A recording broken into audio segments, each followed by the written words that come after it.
नमस्कार स्टूडेंट्स। अपना मध्यकालीन भारत का इतिहास चल रहा है जिसके अंदर हम दिल्ली सल्तनत पढ़ रहे हैं। दिल्ली सल्तनत के 5 आपने वंश पढ़ने हैं, जिसमें आपका गुलाम वंश, खिलजी वंश, तुगलक वंश, सैयद वंश और आपका लोदी वंश। तो मैं इससे पहले आपको गुलाम वंश, खिलजी वंश, तुगलक वंश की वीडियो प्रोवाइड कर चुकी हूँ। आज जो हम पढ़ेंगे सैयद वंश के बारे में और लोदी वंश के बारे में। इनका एक्चुअली थोड़ा थोड़ा टाइम हमें जो डाटा याद करना है, क्योंकि इसमें थोड़े थोड़े राजा हुए हैं, ज़्यादा खास हुआ नहीं कुछ। तो इसका हमें इकट्ठा ही वीडियो इसलिए मैं बना रही हूँ ताकि दोनों इकट्ठे ही कंप्लीट हो जाएं आपके। देखिए, सैयद वंश का जो टाइम पीरियड है 1414 से लेकर 1451 है, और उसके बाद 1451 से लेकर 1526 में लोदी वंश है। 1526 में बाबर आ जाएगा, बाबर ने इसको हरा देना, इब्राहिम लोदी जो अंतिम होगा, फिर मुगल वंश स्टार्ट हो जाएगा। इस तरीके से हमारा क्या है कि ये दिल्ली सल्तनत क्या है, खत्म नहीं होगा। सुनो ध्यान से, मैंने ऐसे क्यों बोला, क्योंकि हमें 2 राजवंश और पढ़ने हैं इसके बीच में। बोलोगे मैम कौन से पढ़ने? जो अपना मोहम्मद बिन तुगलक के समय पे एक विजयनगर अंपायर बना था 1336 में, हरिहर बुक्का ने बनाया था मोहम्मद बिन तुगलक के समय पे। और अपना दूसरा बामनी साम्राज्य हसन गंगू 1347 में बनाया जिसने, वो भी हमें पढ़ना है। वो भी दिल्ली सल्तनत के अंडर ही हम कवर कर लेंगे, क्योंकि वहां से भी क्वेश्चन आते हैं और मेरा मकसद है आपका एक क्वेश्चन भी ना छूटे। वो भी 2 हमने करने हैं। उससे पहले एक वीडियो मिलेगी आपको, उसमें आपको गुलाम वंश से लेकर लोदी वंश तक सारा कंपैरिजन करके बताऊंगी। इकट्ठा आपकी रिवीजन करवाऊंगी मैं आपको, जिसमें सारा डाटा आपको मिलेगा और इंपॉर्टेंट क्वेश्चन भी आपके सारे तैयार हो जाएंगे वहां से। ठीक है जी, यानी कि दिल्ली सल्तनत के रिलेटेड आपको 2 वीडियो और मिलने वाले हैं। 2 के भी 3 हो सकते हैं। एक में तो आपका पूरा दिल्ली सल्तनत के 5 वंश के बारे में, तीसरा आपका होगा विजयनगर अंपायर, चौथा होगा आपका बामनी अंपायर। इसके बारे में हमने पढ़ना है। फिर हम करेंगे मुगल स्टार्ट। ठीक है जी, ऐसे सीक्वेंस बनाएंगे। क्वेश्चन हमने एक छोड़ना नहीं है, सारा डाटा हमने कवर करना है। अच्छा, दिल्ली ये सैयद वंश के बारे में सुन लो। सैयद वंश से पहले कौन सा वंश था? कौन सा वंश था भाई? तुगलक वंश। उसका अंतिम शासक कौन था? नासरुद्दीन। नासरुद्दीन जब तुगलक वंश का शासक था 1398 में, कहते तैमूर लंग ने वहां पे आक्रमण किया था। उस आक्रमण करने के लिए तैमूर लंग को बुलाया किसने था? खिजर खान ने बुलाया था। पंजाब का गवर्नर हुआ करता था वो। ठीक है जी, तो उसने क्या किया, और नासरुद्दीन क्या डर के दिल्ली छोड़ के भाग जाता है। तैमूर लंग ने आराम से क्या किया, दिल्ली पे कब्जा कर लिया, और उसे तो जाना था वापस, और उसने क्या किया, खिजर खां को अपना रिप्रेजेंटेटिव बना दिया। और खिजर खां कौन? सैयद वंश का संस्थापक। इस तरह से कहानी शुरू होगी। और इसमें कितने? 4 राजाओं के बारे में सिर्फ आपने पढ़ना है, और ज़्यादा कुछ खास नहीं है इसमें। आपने इसमें ज़्यादातर संस्थापक के बारे में पूछते हैं, और एक आधी बात और है वो बताती हूँ अभी आपको। हाँ जी, सैयद वंश के जो टाइम पीरियड है 1414 से लेकर 1451 तक, 5 के 5 दिल्ली सल्तनत के जो शासक वंश हैं उसके सारों का टाइम पीरियड आपको पता होना चाहिए। फिर संस्थापक, फिर अंतिम शासक। ठीक है जी, खिजर खां क्या था? इसका संस्थापक था। टाइम पीरियड 1414 से लेकर आपका 1421 तक था। ये 3 एक्स्ट्रा ऐसे लग गया। फिर मुबारक शाह 1421 से लेकर 1434 तक। फिर महमूद शाह 1434 से लेकर 1445 तक। फिर आपका अलाउद्दीन आलम शाह 1445 से लेकर 1451। तो कोई ज़्यादा कोई बड़ी बात है नहीं इसके अंदर, इतना डिटेल में आपके इतने खास राजा हैं नहीं।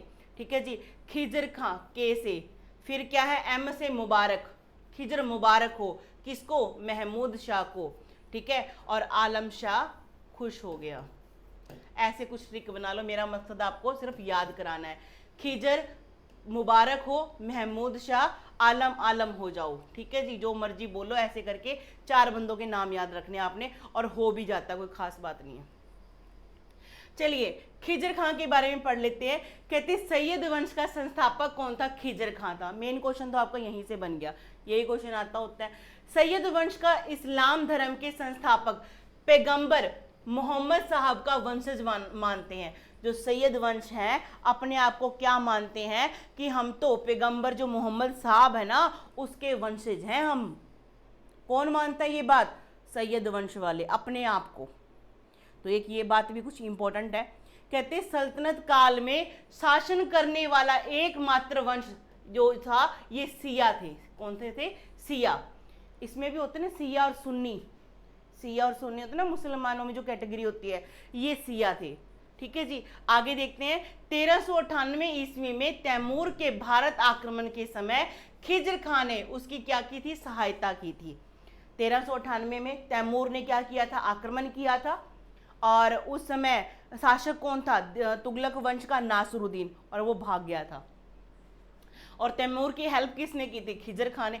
जिस कारण तैमूर ने भारत लौटते समय उसे सुल्तान मतलब सुल्तान का, दिल्ली सल्तनत का, लाहौर का, विपालपुर का सूबेदार क्या कर दिया? नियुक्त कर दिया। ठीक है जी। कहते हैं 1414 ईस्वी में खिज्र खान दिल्ली की गद्दी पर बैठा। पता लग गया हमें, खिज्र खान ने कभी भी सुल्तान की उपाधि धारण नहीं की। क्यों नहीं की भी? ये अब क्या मानता था कि मैं तो तैमूर लंग का जो बेटा है शाहरुख, उसका क्या हूं? रिप्रेजेंटेटिव हूं। इसी तरह की एक बात और बताओ, कौन सी बता सकते हो आप?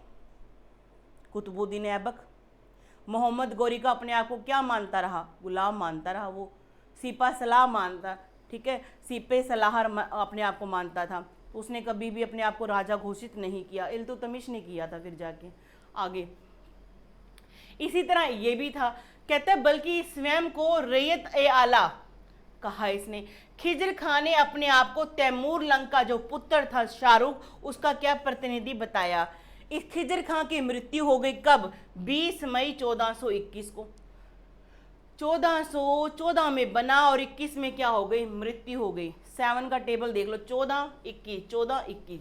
ठीक है जी, मौत भी हो गई है। तो कोई खास बात इसमें ऐसा कुछ है नहीं। यहाँ पे हमारे पेपर के लिए ये बातें हैं कि संस्थापक कौन था, तैमूर लंग की हेल्प किसने की थी, तैमूर लंग ने अपना रिप्रेजेंटेटिव किसको बना दिया, ये स्वयं को क्या बोलते थे, पैगंबर मोहम्मद साहब का अपने आप को क्या मानते थे? वंशज मानते थे। ठीक है जी, तो आपने इस बात को ध्यान में रखना है। आगे बढ़ते हैं। हाँ, उसके बाद कौन बनता है? खिज्र खान के बाद मुबारक शाह।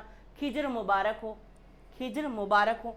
ठीक है जी, कहते इस वंश का वो ट्रिक है जैसे याद करने की, ऐसे बोलोगे मैडम क्या बोल गए?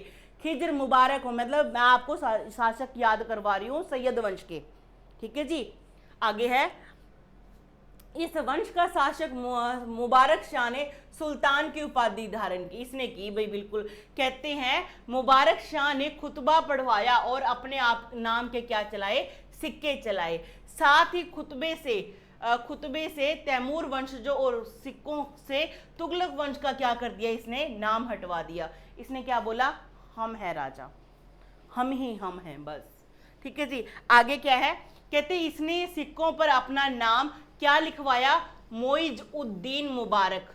मोइजुद्दीन मुबारक इसने खुदवाया सिक्कों पर नाम। दूसरा इसका बड़ा कारनामा क्या है? 1433 ईस्वी में यमुना नदी के किनारे मुबारकबाद नामक शहर की स्थापना की। भाई ये स्थापत्य है ना, ये जरूर कर लो। आते हैं यहाँ अड़ते हैं। एक इनकी राजधानियाँ, किसके समय पे कौन सी राजधानी थी? ठीक है जी, दूसरा ये किसके समय पे कौन सा विदेशी आया, इनके दरबार में कौन सा कवि था, उस कवि ने कौन सी पुस्तक लिखी, ये अड़ाते हैं। बाकी कंसेप्ट आपको सारों को क्लियर हो जाएंगे। युद्ध भी क्लियर हो जाते हैं। युद्ध भी कोई खास बड़ी बात नहीं होती याद करना किसी शासक के। हाँ, इनके ये जो राइटर्स वगैरह के नाम है, किताबें हैं इनकी, और किसके टाइम पे राजधानी क्या थी, ये अपनों सीक्वेंस। बाकी मैं हूँ ना, मैं आपको रिवीजन सारी करवाऊंगी। सारा दिल्ली सल्तनत आपको चुटकियों में याद हो जाएगा, आपकी उंगलियों पे टिप्स पे होगा सारा, और कोई क्वेश्चन नहीं छोड़ के आओगे। ठीक है जी, आगे है तारीख ए मुबारक शाही पुस्तक के लेखक याहिया बिन अहमद द्वारा किया गया था, मतलब उसके द्वारा लिखा गया था। की रचना किसने की थी? याहिया बिन ने। कौन सी पुस्तक? तारीख ए मुबारक शाही, जो इससे संबंधित पुस्तक है। ये इसके दरबार में था, जो मुबारक शाह के शासनकाल में था। कौन? याहिया बिन। कौन? याहिया बिन। कौन? याहिया बिन। और उसने कौन सी पुस्तक लिखी? तारीख ए मुबारक शाही। और किसके दरबार में था? सैयद वंश का सेकंड शासक मुबारक शाह के। और मुबारक शाह उसके पुस्तक के नाम में ही आ गया, तो याद ही कर लोगे आप। कहते हैं जो मुबारक शाह का शासनकाल में था, जिससे इस वंश की क्या है जानकारी हमें मिलती है। बठिंडा जिसे तबर हिंद बोला जाता था, तबर हिंद जो पंजाब वाला है, तथा दोआब के विद्रोह में मुबारक शाह के समय में हुआ था। इन दो जगह पे विद्रोह हुआ था भाई इसके समय पे। कहाँ कहाँ पे? बठिंडा और दोआबा में। आगे बढ़ते हैं। हाँ जी, फिर तीसरा कौन? मोहम्मद शाह। मुबारक शाह के बाद कौन बनता है? उसका दत्तक पुत्र। दत्तक होता है भी गोद लिया हुआ, ठीक है, गोद लिया हुआ पुत्र। मोहम्मद शाह गद्दी पर बैठा। मोहम्मद शाह एक योग्य शासक सिद्ध हुआ। अपनी अयोग्य मोहम्मद शाह एक अयोग्य था भी शासक सिद्ध हुआ। अपनी अयोग्यता से उसने सैयद वंश का क्या कर दिया? पतन कर दिया, ठीक है जी। लेकिन वजीर सखरू मुल्लक ने साम्राज्य को लंबे समय तक क्या रखा? संभाल के रखा। तो वजीर कौन था? सखरू मुल्लक। इसने क्या है? दरबार को संभाले रखा है, यानी कि साम्राज्य को संभाल के रखा। मोहम्मद शाह ने उसे खाने जहां की उपाधि दी थी। आप बोलोगे मैम ऐसे क्वेश्चन आते हैं, मतलब कि बहुत कम भाई देखने को, पर मेरा मकसद है कि मैं आपके लिए कुछ छोड़ूंगी नहीं, आपका कंसेप्ट कोई छूटना नहीं चाहिए आपका, ठीक है जी। आगे बढ़ते हैं। 1445 ईस्वी में मोहम्मद शाह की क्या हो गई? मौत हो गई। क्या खास बात है? कुछ भी खास बात नहीं है इसमें, इसके तो अंदर कुछ पढ़ना ही नहीं था हमें, ठीक है जी। आगे चलते हैं। फिर अलाउद्दीन आलम शाह। मुबारक शाह के बारे में बातें याद रहेंगी, सेकंड नंबर वाला उसके बारे में याद रख लेना, जो उसकी पुस्तक का नाम है, और उसने जो यमुना नदी के किनारे मुबारक जो बाद शहर बसाया था वो याद रख लेना आप उस चीज़ को। आगे देखते हैं अलाउद्दीन आलम शाह। कहते हैं इस वंश का अंतिम शासक अलाउद्दीन आलम शाह था, ठीक है जी। अलाउद्दीन आलम शाह इस वंश में सर्वाधिक समय तक क्या शासन करने वाला शासक था। इसके समय में यह कहावत थी, देखो शाह आलम का राज्य दिल्ली से पालम तक। देखो शाह आलम का राज्य दिल्ली से पालम तक लोकप्रिय कहावत बोलिए तो देखो भी शाह आलम देख लो कितना छोटा सा इसका राज्य है। इसी के समय दिल्ली सल्तनत के शासन की बागडोर सैयदों से निकलकर लोदियों के हाथ में चली जाती है। सैयद वंश का अंतिम है, उसके बाद कौन आ जाएगा? लोदी वंश आ जाएगा आपका। 1451 में बहलोल लोदी ने इसकी क्या कर दी? हत्या कर दी, और लोदी वंश की क्या कर दी? स्थापना कर दी। जितने भी राजवंश पढ़े हमने यही देखा है, या तो सेनापति है, या कोई सामंत है, या कोई इख्तेदार है, या कोई जो इसका जमींदार है, वो क्या करता है अपने ही शासक की क्या अंतिम में जब देखते हैं ये तो कुछ खास नहीं है, ना कोई पावरफुल है, इसको हटाओ, अपने आप को आज़ाद कर लेते थे या फिर उसकी हत्या कर देते थे। तो ये सीक्वेंस चली आ रही है ऐसे। चलिए आगे देखते हैं। तो हमारा सैयद वंश खत्म हो गया। सैयद वंश के कितने शासक पढ़े आपने? 4। संस्थापक कौन? खिजर खां, ठीक है जी। खिजर खां ने अपने आप को सुल्तान माना? नहीं माना। उसने अपने आप को क्या माना? तैमूर लंग का क्या है? रिप्रेजेंटेटिव माना था अपने आप को, ठीक है जी। रैयत ए आला अपने आप को वो माना करता था, ठीक है जी। उसका दूसरा बेटा मतलब दूसरा बेटा का जो दूसरा संस्था मतलब जो शासक था सैयद वंश का कौन था? मुबारक शाह। मुबारक बाद उसने एक शहर भी बसाया यमुना नदी के किनारे, और एक इसकी पुस्तक है, ठीक है। आपने यहिया बीन ने वो पुस्तक उसकी लिखी थी, जो उसका दरबार में रहता था। बस खास बातें हैं नहीं। यहाँ पे देखते हैं अंतिम शासक पता लगी कि आपको टाइम पीरियड क्या था सैयद वंश का? 1414 से लेके 1451 तक था। कुछ खास बात है नहीं, यहाँ पढ़ना पड़ेगा आपको। लोधी वंश इंपॉर्टेंट है भाई। कहते प्रथम अफगान राज्य कौन सा था? लोधी वंश। ये क्या थे भाई? अफगानी थे, अफगान से थे, ठीक है जी। ये कहाँ से थे? अफगान से थे। टाइम पीरियड क्या था? 1451 से लेके 1526। 3 शासक हुए, और इस पीरियड को 1451 से लेके 1526 के टाइम पीरियड को मकबरों का काल कहा जाता है। मकबरे बड़े बनाए जाते हैं। इसमें क्या है? 3 शासक हुए, बहलोल लोदी, सिकंदर लोदी और इब्राहिम लोदी। बहलोल लोदी की थोड़ी सी बातें, हाँ सिकंदर लोदी की ज़्यादा बातें हमें याद रखनी है। ये तो बेचारा पिटता ही रहा था, लास्ट में पिट ही गया था बुरी तरीके से, ठीक है जी। देखते हैं बहलोल लोदी का टाइम 1451 से 1489। 1489 से सिकंदर लोदी का टाइम स्टार्ट हुआ 1517, 1517 से इब्राहिम लोदी का टाइम पीरियड स्टार्ट हुआ 1526, फिर बाबर इसको पानीपत के युद्ध में 21 अप्रैल 1526 में पानीपत के प्रथम युद्ध में इसको क्या करेगा, हार देगा, मरा देगा इसको, ये मर जाएगा। ठीक है जी। और यही वो दिल्ली सल्तनत का शासक है जो किसी युद्ध में मारा गया था, युद्ध में मतलब मर गया था। बाकी तो इनके सेनापति पुति इनको मार मोर के अलग कर रहे थे, अपना वंश चालू कर रहे थे। ठीक है जी। चलिए यहां देखिए, बहलोल लोदी, यह भारत का पहला शुद्ध अफगान वंश था। अफगानी वंश यहां से स्टार्ट होता है। ठीक है जी। पहले सारे क्या थे, तुर्की थे। ठीक है जी। आगे है, इस वंश के संस्थापक कौन थे, बहलोल लोदी थे। बहलोल लोदी एक साधारण व्यक्ति था। ठीक है जी, हमने मान लिया, आपने कह दिया। तारीख-ए-दाऊदी के लेखक अब्दुल्ला के अनुसार, अब ये पुस्तक है हमारे लिए, कौन सी, तारीख-ए-दाऊदी, तारीख-ए-दाऊदी, और लेखक कौन है इसका, अब्दुल्ला। मैं दिल्ली सल्तनत के टाइम पे लिखी गई सारी पुस्तकें आपको कहाँ से, मोहम्मद बिन कासिम से, सारी आपको यहाँ तक करवाने वाली हो, करवा भी दूंगी और आपको खुशी होगी याद करके। ठीक है जी। कहते हैं अब्दुल्ला के अनुसार जब वह अपने सरदारों के साथ मिलता था तो वह कभी सिंहासन पे नहीं बैठता था। मतलब कि अपने एम्प्लॉय की, अपने जो सरदार थे उनकी ये रिस्पेक्ट में खड़ा रहता था, और जब वो बैठते तभी ये बैठे। और ये बहुत अच्छा गुण भी है, एक ना अच्छा एक शासक का कह लो या एक अच्छा एडमिनिस्ट्रेटर का ये गुण होता है कि अपने एम्प्लॉय के साथ वो कैसे पेश आता है। ठीक है जी। आगे देखते हैं, यह अपने दरबारियों के सम्मान में खड़ा रहता था और उनके बैठने के बाद बैठता था। ठीक है जी। इसे जौनपुर पर आक्रमण करके उसे जीत लिया था। ये इसकी सबसे बड़ी मतलब अच्छी उपलब्धि है, जौनपुर को जीतकर अपने कब्जे में करना। इसने एक सिक्का चलाया था जिसका नाम क्या था, बहलोली सिक्का। जिसका नाम क्या था, बहलोली सिक्का। बहलोली सिक्का अकबर के काल तक चलता रहा था। ठीक है जी। मुगल वंश का जो आप जब पढ़ोगे ना, उसमें अकबर के टाइम तक इसके सिक्के, बहलोली सिक्के चलते रहे थे। जो लोदी वंश का संस्थापक था उसके द्वारा चलाए हुए सिक्के कब तक चलेंगे, अकबर के टाइम तक। आगे देखते हैं, कहते बहलोल लोदी अपने सरदारों को मकसद ए अली, क्या बोलता था, मकसद ए अली कहकर पुकारा करता था। बहलोल लोदी ने ग्वालियर के शासक, ग्वालियर मध्य प्रदेश वाला, ग्वालियर के शासक रायकरण को 1487 ईस्वी में क्या किया था, पराजित किया था। और यह इसका क्या था, अंतिम अभियान था। ठीक है जी। तो 1491 में ये 51 में बना। ठीक है जी। तो 1487 में इसका क्या अंतिम अभियान ये था। आगे देखते हैं, 1489 तक बना रहा था ये।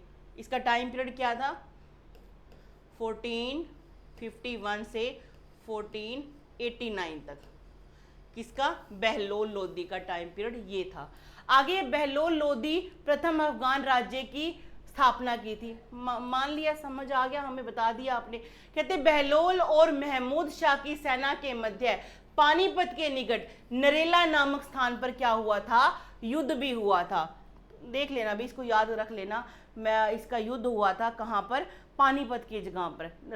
कहाँ पे, कौन सी जगह है, नरेला, नरेला नामक जगह पर। बहलोल लोदी ग्वालियर के अंतिम अभियान के बाद दिल्ली लौटते समय लू लगने से क्या हो गया, बीमार हो गया। 1487 की बात है ये। ठीक है, बीमार हो गया, 2 साल तक बीमार रहा। कहते 12 जून 1489 में मिलावली में बहलोल लोदी की क्या हो गई, मौत हो गई। इसकी महत्वपूर्ण उपलब्धि कौन सी थी, जौनपुर का राज्य दिल्ली के अंदर करना, इसको मतलब मिलाना। बहलोल लोदी ने दिल्ली सल्तनत के सभी शासकों में सर्वाधिक समय यानी कि 38 वर्ष क्या है, शासन किया था। दिल्ली सल्तनत पर शासन करने वाला यह प्रथम अफगान शासक था। बता तो दिया भी। ठीक है, आपने ये याद रखना कि पूरा दिल्ली सल्तनत में जितने शासक हुए हैं उनमें से सबसे लंबा पीरियड इसने बिताया, 38 साल। ये आपको जब मैं एनालिसिस करवाऊंगी उसमें भी डाटा निकाल के दूंगी सारा एक एक। हाँ, सिकंदर जो लोदी था वो सियाना बच्चा था। कहता अगला शासक कौन बना, सिकंदर लोदी। टाइम पीरियड क्या था, 1489 से 1517। ठीक है जी। इससे पहले 1451 से लेकर 1489 तक कौन, बहलोल लोदी का टाइम पीरियड था। अब हम पढ़ेंगे किसके बारे में, सिकंदर लोदी के बारे में। अगला शासक सिकंदर लोदी बना। यह वंश का सबसे योग्य शासक था इस वंश का। कहते इसने 1504 में आगरा शहर की स्थापना की। Very very very very very important. जो अकबर के टाइम पे ये आगरा का नाटक चलता रहा ना, कभी फतेहपुर सीकरी, ये वो, आगरा का ताजमहल, ये शाहजहां नाटक जो चला, ठीक है, इस शहर को बसाया किसने था, लोदी वंश का सेकंड शासक कौन, सिकंदर लोदी ने। ठीक है जी, कब, 1504 में। ये बात को आपने इतना फिट कर लो कि ये भूलनी नहीं चाहिए बात। दूसरा, इसने 1506 ईस्वी में इसको अपनी राजधानी बनाया था। आगरा को अपनी राजधानी इसने बनाया था। ठीक है जी, याद रखोगे, भूलोगे नहीं। देखो, कुतुबुद्दीन ऐबक के टाइम पे लाहौर, फिर इल्तुतमिश के टाइम पे दिल्ली, सीरी वाला जो किला आपको बताया, इस तरह से कहाँ से घूमते हुए कहाँ पे आगरा पहुंच गया, उसको अपनी राजधानी इसने बना लिया। याद रखोगे, भूलना नहीं है। आगे देखो, कहते हैं इसने जमीन की पैमाइश के लिए गजे सिकंदरी नामक क्या है, एक मापक बनाया। मापक मतलब एक यंत्र ऐसा बनाया, उसका नाम रखा गजे सिकंदरी। उससे भूमि का क्या करते थे, मापन करते थे। और इसकी क्या थी, 30 इंच के बराबर इसकी क्या होती थी, लंबाई थी, जो कि 30 इंच के बराबर होता है। ठीक है, इसने खाद्य पदार्थों, खाने वाली चीजों पे क्या कर दिया, कर को हटा दिया। बहुत अच्छा काम किया जी। इसने ताजिया निकालने और महिलाओं के मजार पे जाने पर क्या कर दिया, प्रतिबंध लगा दिया। इसके 3-4 क्वेश्चन अच्छे अच्छे बनेंगे और पेपर में अक्सर आते भी हैं, नोट कर लो, छोड़ना नहीं है कोई भी। आगे है, यह लोदी वंश का क्या था, सर्वश्रेष्ठ शासक था। ठीक है जी, लोदी वंश में 3 शासक हुए ना, बहलोल लोदी, सिकंदर लोदी और अपना इब्राहिम लोदी। इन तीनों में से बेस्ट ये वाला था। आगे कहते हैं, सिकंदर लोदी ने भूमापन हेतु गजे सिकंदरी नामक पैमाने का प्रचलन किया। बता दिया भाई, हो चुका है यहाँ पे। चलिए आगे बढ़ते हैं।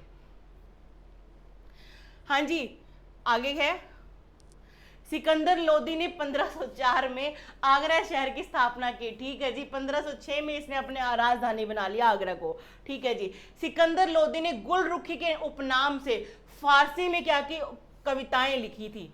गुलरुखी के उपनाम, ये आपको पूछेंगे गुलरुखी उपनाम किसका है, तो आप बताना सिकंदर लोदी का है।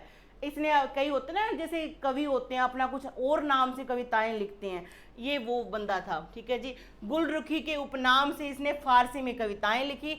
सिकंदर लोदी ने कुतुब मीनार की मुरम्मत भी करवाई थी। कहते हैं 21 नवंबर 1513 को इसकी क्या हो गई, मृत्यु हो गई। सिकंदर लोदी ने भूमि को नापने के लिए पैमाना गज सिकंदरी की क्या किया, आरंभ किया, जो इसका इंच कितना था, 30 इंच का था। ये थोड़ा सा ना डाउटफुल है मेरे को, यहाँ पे एक बार इसको सर्कल लगा लो, आपको नेक्स्ट वीडियो में क्लियर करूंगी। 1513 मतलब मेरे को सही नहीं लग रहा, फिर भी आगे बढ़ते हैं। कहते हैं सिकंदर लोदी के आदेशों से एक आयुर्वेदिक ग्रंथ का क्या किया, फारसी में अनुवाद किया गया, जिसका नाम क्या है, फरहंगे सिकंदरी। आयुर्वेदिक क्या बनाया इसने, एक ग्रंथ लिखा, फारसी में अनुवाद किया, उसका नाम क्या लिखा इसने, फरहंगे सिकंदरी। फरहंगे सिकंदरी। सिकंदर लोदी के समय में गान विद्या के एक श्रेष्ठ ग्रंथ लज्जत ए सिकंदर शाह की रचना हुई। भाई इसका ना नाम इजी है, हर चीज में इसका सिकंदर शाह, यहाँ पे सिकंदरी, गजे सिकंदरी, नाम इसका आ ही रहा है बीच में, तो समझ रहे हो। तो इन तीनों चीजों को, गजे सिकंदरी, फरहंगे सिकंदरी, लज्जते सिकंदर शाह, जो एक क्या है, एक गान विद्या का एक सर्वश्रेष्ठ क्या है, उदाहरण है। तो आप यहाँ से समझ जाओगे इस चीज़ को देख के, भी ये इसके जो लोदी वंश का सिकंदर लोदी है उसके बारे में है, आप समझ जाओगे। अब वो सिकंदर तो नहीं आएगा ना, उसका थोड़ी ना यहाँ पे कुछ ऐसा न देखने को मिलेगा आपको, तो इस चीज़ को आप समझ जाओगे। तो गजे सिकंदरी हो गया इसका, और इसने आयुर्वेद का जो ग्रंथ है फारसी में अनुवाद किया, फरहंगी सिकंदरी हो गया इसका, ये याद रखना आपने। दूसरा, आपने इसकी जो इसने राजधानी 1506 में आगरा को राजधानी बनाया था। इसकी नगर की स्थापना कब की थी, आगरा की 1504 में की थी। ये बात को आपने नहीं भूलना, अच्छे से याद रखना। आगे बढ़ते बेटा,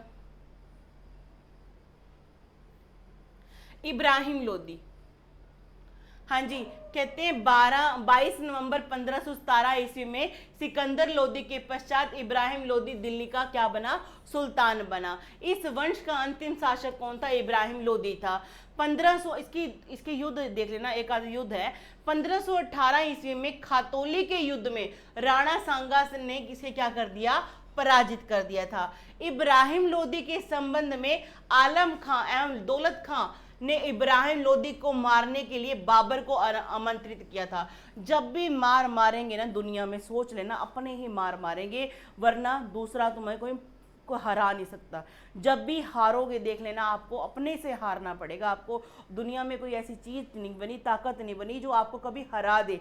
हराएंगे तो अपने ही। ये इसके अपने थे, आलम खां, दौलत खां पंजाब का सूबेदार था। इसके मन में लालच था कि हम बन जाएं और बाबर को बुला लिया। इसको लगता था कि बाबर छोड़ हमें शासक बना के चला जाएगा। ये नहीं पता तुम्हारा बाप आके यहीं बैठ जाएगा, ठीक है। फिर युद्ध करते रहना, उसे पिटाओगे बुरी तरह से। कहते इब्राहिम लोदी दिल्ली सल्तनत का एकमात्र शासक था जिसे युद्ध के मैदान में मारा गया था, ठीक है जी। उससे पहले तो अपने मंत्री संतरी ही मार रहे थे। यह लोदी वंश का अंतिम शासक था। 21 अप्रैल 1526 को बाबर और इब्राहिम लोदी के मध्य पानीपत का प्रथम युद्ध होता है। इस युद्ध में इब्राहिम लोदी की क्या होती है, पराजय होती है एवं वीर गति को प्राप्त हुआ। दिल्ली सल्तनत के अंतर्गत प्रथम अफगान राज्य समाप्त हो गया, ठीक है जी। एक ही बना था अफगान मतलब राज्य, वो भी क्या हो गया, अब समाप्त हो गया। 3 ही शासक हैं इसके, तो आपने ये ध्यान में रखना है। हाँ जी, कहते दिल्ली सल्तनत की जो सांस्कृतिक व्यवस्था थी ना, दिल्ली सल्तनत पर इस्लामिक कानून लागू थे। मान लिया जी, जब तक दिल्ली सल्तनत का टाइम चला, गुलाम वंश से आप शुरू कर लो, कहते हैं यहाँ पे इस्लामिक कानून लागू हो गए जी। किंतु जो जनसंख्या थी किसकी ज़्यादा थी, मुसलमानों की ज़्यादा थी, मुस्लिम संख्या ज़्यादा थी। इसी कारण इतिहासकार बर्नी ने क्या बोला, सल्तनत काल को वास्तविक इस्लाम नहीं कहा। सल्तनत काल के अधिकतर अधिकारी अमीर तथा सुल्तान तुर्क कबीले के हुआ करते थे। कौन से कबीले के, तुर्क कबीले के हुआ करते थे। आपने इस बात को ध्यान में रखना है। आज के लिए बस इतना ही। अपनी अगली क्लास में हम क्या करेंगे, पूरा जो दिल्ली सल्तनत है गुलाम वंश से लेकर आपको लोदी वंश तक सारा एक क्विक रिवीजन कराऊंगी मैं आपको, ठीक है जी। एक वीडियो मिलेगा आपको विजयनगर अंपायर का, फिर आपको मिलेगा बामनी साम्राज्य का, ठीक है जी। ये अपना दिल्ली सल्तनत ऐसे कंप्लीट हो जाएगा। आपने मुझे कमेंट करके बताना है कि जो विजयनगर अंपायर है उसकी स्थापना किसने की, कब की, और वो दिल्ली सल्तनत के किस वंश के टाइम पे, किस शासक के टाइम पे अलग हुआ था। और इसी तरह से आपका कौन सा, हसन गंगू वाला बामनी साम्राज्य, वो कब अलग हुआ था। दोनों आपने ये बताना है कमेंट करके। और फिर मैं आपके ये दिल्ली सल्तनत पूरा कंप्लीट हो जाएगा, फिर हम स्टार्ट करेंगे मुगल वंश के बारे में। आज के लिए बस इतना ही, मिलते हैं अगली क्लास में। धन्यवाद।